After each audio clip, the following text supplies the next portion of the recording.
तो पितृदोष में मनाया गया है कि भागवत श्रीमद् भागवत का कथा से ही भगवान श्री कृष्ण के सबका पुत्र का कल्याण हो जाता है।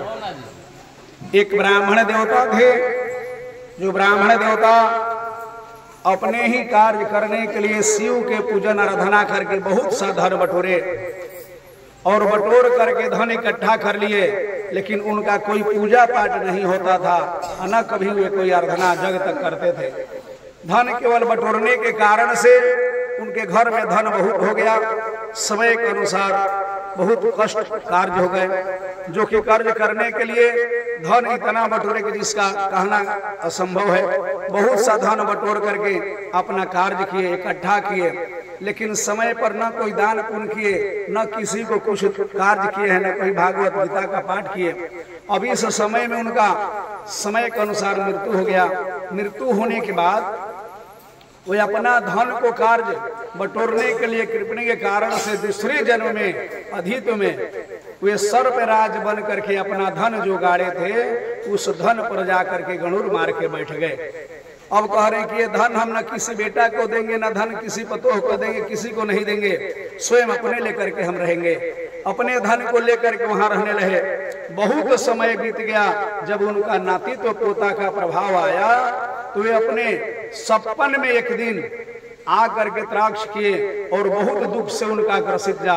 पूरा परिवार में अगर ज्यादा कष्ट हो, पितृदोष का निवारण हो, तो केवल 7वां अध्याय के पाठ से ही घर में शांति प्रदान मिलने लगता है। ऐसा कृष्ण भगवान ने कहे 7वां अध्याय में।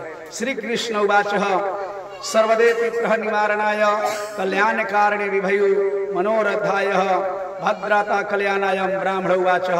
ब्राह्मण देवता अपने सर्प बन करके अब वहां पर रहने लगे। तो दूसरा उनका सपन में 12 बजे रात्रि में ही अपने पुत्र को सपना में कहे कि हे पुत्र, हम बहुत साधन आगे रखे हैं, खोल के गाड़ दिए हैं, वहां सर्प बन के हम पहरा देते हैं, हमारा मोक्ष हो तब तुम्हारा घर में कल्याण होगा, अन्यथा एक न एक कष्ट होगा। पितृदोष से शारीरिक कष्ट, मन में अशांति, एक न एक दुख दरिद्री घिरने लगता है। पुत्र से, प्राप्ति से, धन से, लक्ष्मी से, सब तरह से कमाई होते भी मन का शांति नहीं रहता है। इसलिए प्राणी को हर समय कम से कम 7वां अध्याय 7, 11, 17 से बहुत कल्याण हो जाता है। कुछ न सफर पड़े तो 7वां अध्याय से ही आपका रक्षा प्राप्ति होने लगता है। अब देखिए वे पुत्र जाकर के वहां और आधे रात में सपना में जो उनके पिता बताए थे कि हम आपके पित्र हैं और बहुत धन किए, कभी कुछ दान पुण्य नहीं किए हैं, इस कारण से हम धन रखे हैं, धन रहते तुम गरीबी हो, तुम्हारा कोई बढ़ोतरी नहीं होता है, तो हमारा कल्याण करो। फिर वे रात्रि में ही कुदार लेकर के कोड़ने लगा जहां चिन्ह बताए थे। वहां भिक्षुक ब्राह्मण के कहने पर वहां जाकर के वे कोड़ काड़ के जो वहीं करने, तो अजगर सांप के भेष में प्रकट होकर कहे कि तुम कौन हो? अरे मूर्ख, तुम रात में बिल को क्यों कोड़ रहा है? इसको क्या तुमको लिया बिगाड़ा है? तब कहा कि हे पिताश्री, हम शिव हैं, हमारा नाम शिव है, आप ही के हम पुत्र हैं, तीसरा पुर मांझिल, जो कि कार्य करने पर हमने ऐसा विकृत कार्य किया है और बड़े पुत्र कार्य किए हैं, लेकिन हम लोग सोच करके और बड़े का तो देहांत हो गया, हम मांझिल में हैं, अब हमारा ही फर्ज बनता है कि हम बड़े हो गए तो आपका पूर्वज का कार्य करें। तब कहा करे मूर्ख, जब तुम हमारा पुत्र हो तो सुन लो, हमारा उद्धार करो, उद्धार करने से तुम्हारा कल्याण हो गया।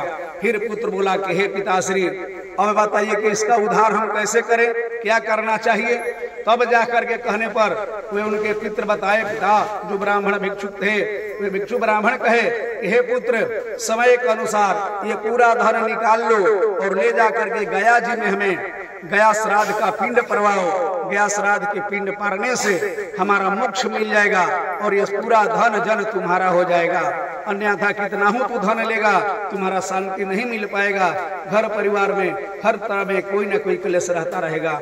इसलिए मिलजुल करके पूरा परिवार को ये भंडारा में शामिल होना चाहिए और कार्य करना चाहिए। कोई ना कर सके तो अपने लिए अपना काम करना चाहिए, इसमें कोई दोष नहीं है। इस पितृ का शांति और गृह का देवता का शांति सबके घर में सब लोग मिल के करते हैं, सबका कल्याण हो जाता है। ऐसे कहने पर पुत्र गया और वे धन को लेकर के गया जी में जा करके विष्णुपत में, फाल्गु में, सीता कुंड में श्री राम शिला पर, प्रेत शिला पर, अक्षय वट में, गोदावरी में, ताप्ती गंगा में और गौ बैतरणी में जाकर के पिंड करके और अपने पितृ को उद्धार किया।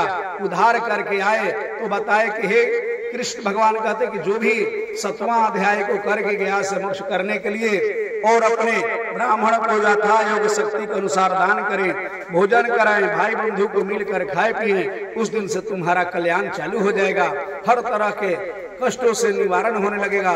ये 7वां अध्याय का प्रश्न है।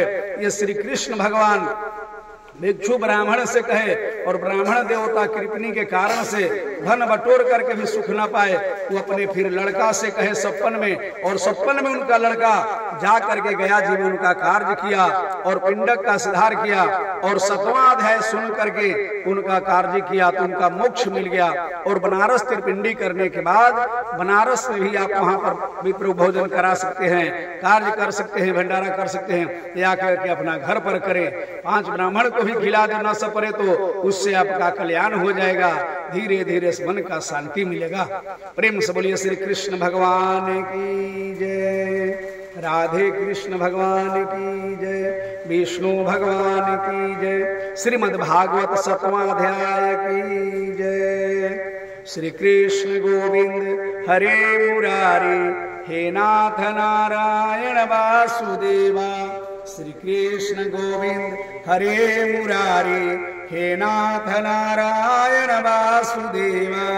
श्री कृष्ण गोविंद हरे मुरारी, हे नाथ नारायण वासुदेवा। प्रेम से बोलिए कृष्ण।